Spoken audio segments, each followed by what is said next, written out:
देख रहे हैं पब्लिक समाचार।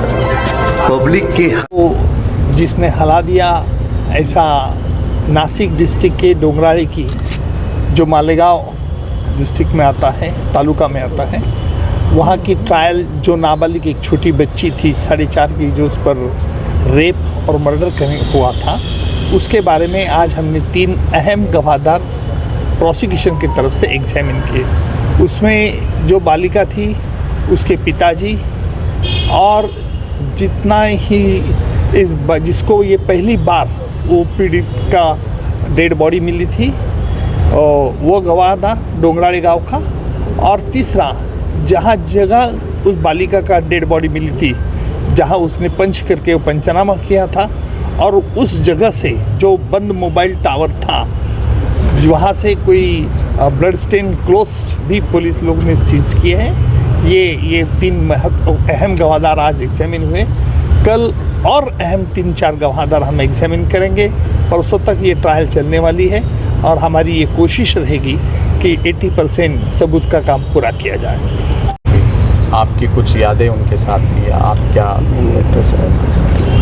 अजितदादा आणि माझे वैयक्तिक संबंध होते आणि एक बुलंद आवाज असणारा आज आमच्यातून गेला आहे, याचं तर मला व्यक्तिगतदृष्ट्या नुकसान तर दुःख झालंच आहे, परंतु काही आठवणी मला आजही त्यांच्या या निमित्ताने येत आहे।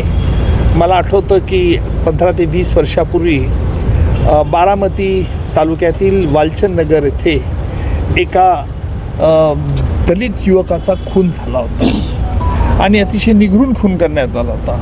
त्यावेळेला अजितदादांनी मला फोन करून या खटल्यात आपण यावं अशी विनंती केली होती। बारामतीला जाणं मला मुंबईहून अडचणीत होतं, म्हणून मी दादांना नाही म्हणालो होतो, पण दादांनी इतकी व्यक्तिगत विनंती करून आपण या आणि मी आल्यानंतर तो खटला तिथे चालवला।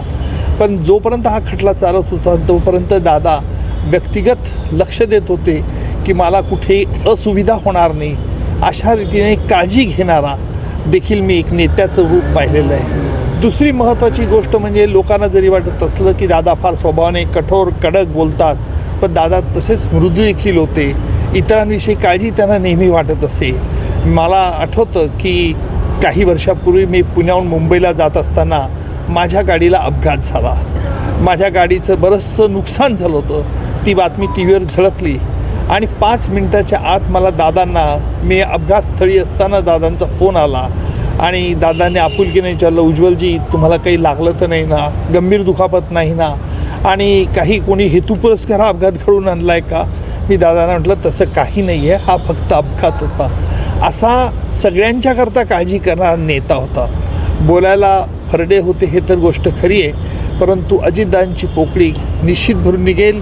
आणि त्याहीपेक्षा आज महत्त्वाचं दुःख म्हणजे मला आहे की अजितदादांच्या धर्मपत्नी सुनेत्रा वहिनी हे माझ्या समवेत राज्यसभेच्या खासदार आहेत। माझ्या शेजारीच एक सीट सोडून ते बसत असतात आणि नेहमी मी विचारत होतो, त्या देखील हसून चेहऱ्यावरती आज टी व्हीमध्ये आज अंत्यदर्शन त्यांचा दुःखी चेहरा पाहिला मला देखील गलबून आलं। मी एवढंच म्हणेल की ईश्वर त्यांच्या आत्म्यास चिरशांती देव। सर, हिंदी में